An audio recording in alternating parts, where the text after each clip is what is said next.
എന്താണ് സാഹിത്യത്തിൻ്റെ പ്രയോജനം? ഇന്നത് കൂടുതൽ കൂടുതൽ ചോദിച്ചു തുടങ്ങിയിരിക്കുന്നു. എന്തിനാ ആൾക്കാർ കവിതയും കഥയൊക്കെ എഴുതാൻ പോകുന്നത്? വേറെ എന്തോരം പണിയുണ്ട്, ഉപകാരം ചെയ്യുന്ന പണികളുണ്ട് അല്ലേ? നമുക്ക് പണം സമ്പാദിച്ചാൽ, നമുക്ക് പർച്ചേസിങ് പവർ കൂട്ടിയാൽ, മാർക്കറ്റിൽ പോയ ഇഷ്ടം പോലെ, പണ്ടത്തെ പോലെയല്ല, ഇഷ്ടം പോലെ ചെലവഴിക്കാൻ വിനിയോഗിക്കാൻ മാർഗമുണ്ട്. ആ സമയത്ത് നമ്മൾ എന്തിനാണ് കവിത എഴുതാൻ പോകുന്നത്?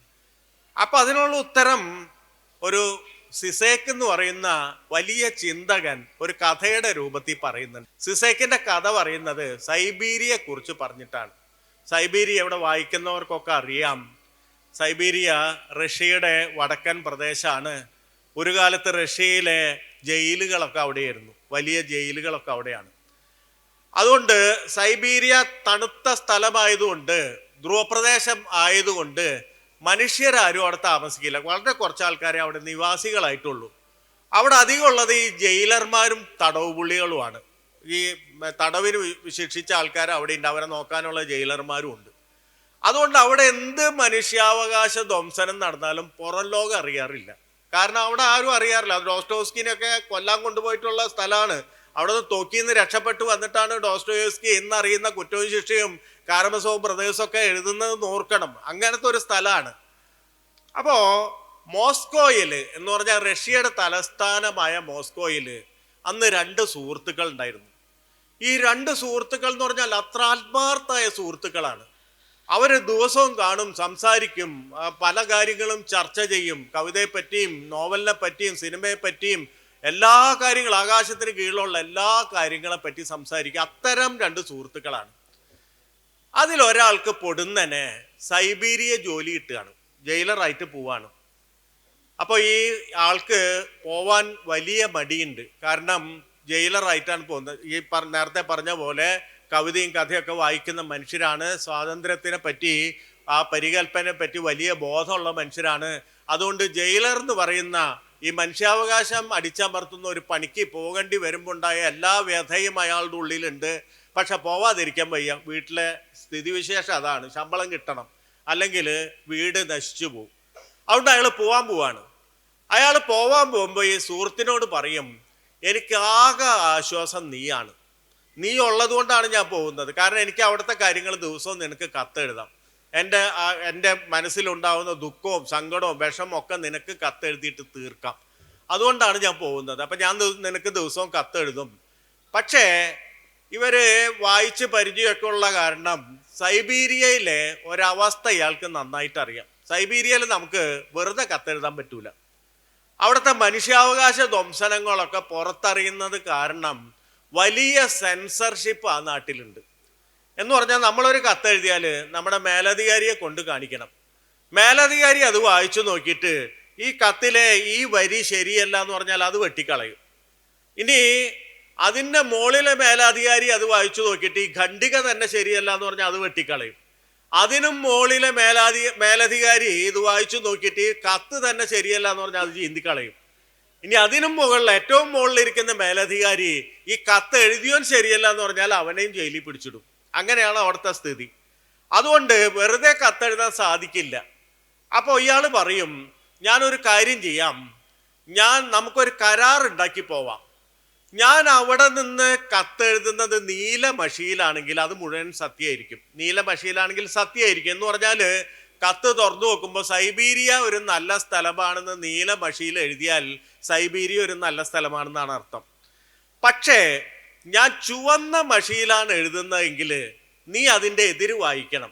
എന്ന് പറഞ്ഞാൽ ചുവന്ന മഷിയിൽ സൈബീരിയ ഒരു സ്ഥലം, നല്ല സ്ഥലമാണെന്ന് ഞാൻ എഴുതിയാൽ നീ മനസ്സിലാക്കേണ്ടത് സൈബീരിയ ഒരു ചീത്ത സ്ഥലമാണെന്നാണ്. ചുവന്ന മഷിയിൽ സൈബീരിയ വളരെ നല്ല സ്ഥലമാണെന്ന് എഴുതിയാലോ നിങ്ങൾ മനസ്സിലാക്കേണ്ടത് സൈബീരിയ അത്രയും ചീത്ത സ്ഥലമാണെന്നാണ്. അപ്പോൾ ഇയാൾ പോയി ജോലി കയറി 2 ആഴ്ച കഴിഞ്ഞപ്പോൾ ആദ്യത്തെ കത്ത് വന്നു. നീല നിറത്തിലാണ്, നീല മഷിയിലാണ് കത്ത് എഴുതിയിട്ടുള്ളത്. അപ്പോൾ സത്യമാണല്ലോ. ഇയാൾ വായിച്ചു, കൂട്ടുകാരൻ വായിച്ചപ്പോൾ സൈബീരിയയുടെ വാഴ്ത്താണ്. സൈബീരിയ എന്തൊരു നല്ല സ്ഥലമാണെന്നറിയോ? നമ്മൾ വിചാരിച്ച പോലെ ഒന്നല്ല. ഇവിടെ ഒരുപാട് ലൈബ്രറികളുണ്ട്. ഇവിടെ ലൈബ്രറികളിൽ ഒരുപാട് പുസ്തകങ്ങളുണ്ട്. നമുക്ക് മോസ്കോ കിട്ടുന്നതിനേക്കാളും പുസ്തകങ്ങൾ ഇവിടെ കിട്ടും. ഇനി സിനിമ കാണാനാണെങ്കിൽ സൈബീരിയയിൽ ഒരു സ്ട്രീറ്റിൽ പോയാൽ നിറച്ച് തിയേറ്ററുകളാണ്. ഇവിടെ മോസ്കോയില് നമുക്ക് അവിടെ കളിക്കുന്ന സിനിമയോ കാണാൻ പറ്റുള്ളൂ തിയേറ്ററിൽ. ഇവിടെ അങ്ങനെയല്ല, നമുക്ക് ഇവിടെ കയറിയിട്ട് ഇന്ന പടം കാണണം എന്ന് ആവശ്യപ്പെടാം. പകുതി പൈസ കൊടുത്താൽ മതി, മോസ്കോയിലെ പകുതി പൈസ കൊടുത്താൽ മതി. ഇനി ഭക്ഷണം കഴിക്കാൻ ആഗ്രഹിക്കുന്നെങ്കിൽ സൈബീരിയയുടെ മറ്റൊരു തെരുവിൽ പോയാൽ ലോകത്തെ എല്ലാ ഭക്ഷണവും കിട്ടും. ഏഷ്യയിലെ ഭക്ഷണം കിട്ടും, യൂറോപ്പിലെ ഭക്ഷണം കിട്ടും, റഷ്യയിലെ വിവിധ പ്രദേശങ്ങളിലെ ഭക്ഷണം കിട്ടും.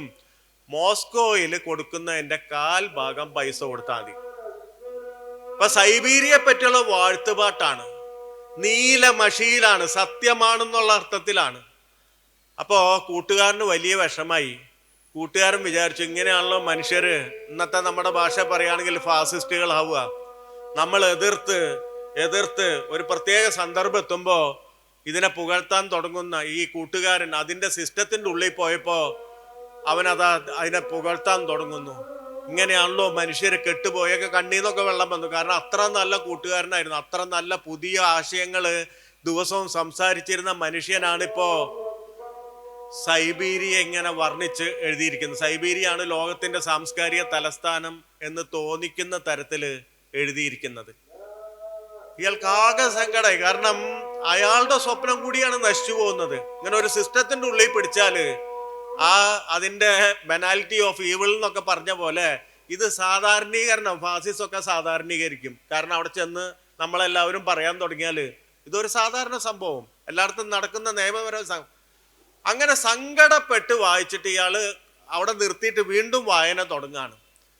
പിന്നത്തെ പാരഗ്രാഫിൽ എഴുതിയിരിക്കുന്നത്, ഈ സൈബീരിയയിൽ എന്തും കിട്ടും, ലോകത്തെ എന്തും കിട്ടും, എന്താവശ്യമുണ്ടോ അതൊക്കെ പകുതി വിലയ്ക്കും 1/10 വിലയ്ക്കും ഒക്കെ കിട്ടും. പക്ഷെ ഒരു സാധനം മാത്രം ഇവിടെ കിട്ടാനില്ല, ചുവന്ന മഷി. അതാണ് അയാൾ എഴുതിയിരിക്കുന്നത്. എന്ന് പറഞ്ഞാൽ നമ്മളൊക്കെ ആ കൂട്ടുകാരൻ്റെ സ്ഥാനത്താണെങ്കിൽ നമ്മൾ പോയിട്ട് ചുവന്ന മഷി അന്വേഷിച്ച് കിടക്കും. കാരണം നീല മഷി കൊണ്ട് എഴുതേണ്ട ഒരു കാര്യവും ഇവിടെ ഇല്ല, അല്ലേ? നമ്മൾ ചുവന്ന മഷി അന്വേഷിച്ച് കിടക്കും. അത് കിട്ടിയില്ലെങ്കിൽ നമ്മൾ ആ എഴുത്തേ വേണ്ടാന്ന് വയ്ക്കും. പിന്നെ നമ്മൾ മഷികളൊന്നുമില്ലാത്ത ലോകത്തിലേക്ക് പോകും. പക്ഷെ ഇയാൾ അതല്ല ചെയ്തത്. ഇയാൾ നീല മഷി കൊണ്ട് ചുവന്ന മഷിയുടെ പണിയെടുപ്പിച്ചു, അല്ലേ? ഇത് ചെയ്യും സാഹിത്യം എന്ന് പറഞ്ഞാൽ ഇതാണ് സാഹിത്യത്തിൻ്റെ പ്രയോജനം. നിങ്ങളെ ചവിട്ടി താത്തിയാലും അത് ഏതെങ്കിലും തരത്തിൽ നിങ്ങളുടെ അനുഭവം കൊണ്ടുവരും. നിങ്ങളുടെ കയ്യിൽ ചുവന്ന മഷി ഉണ്ടാവില്ല, അല്ലെങ്കിൽ നിങ്ങൾക്ക് ആവശ്യമുള്ള മഷി ഉണ്ടാവില്ല, പക്ഷെ ഉള്ള മഷി വെച്ചിട്ട് അത് കൊണ്ടുവരും. ആ ചരിത്രം കൂടി നമുക്ക് സാഹിത്യം പറഞ്ഞു തരുന്നുണ്ട്.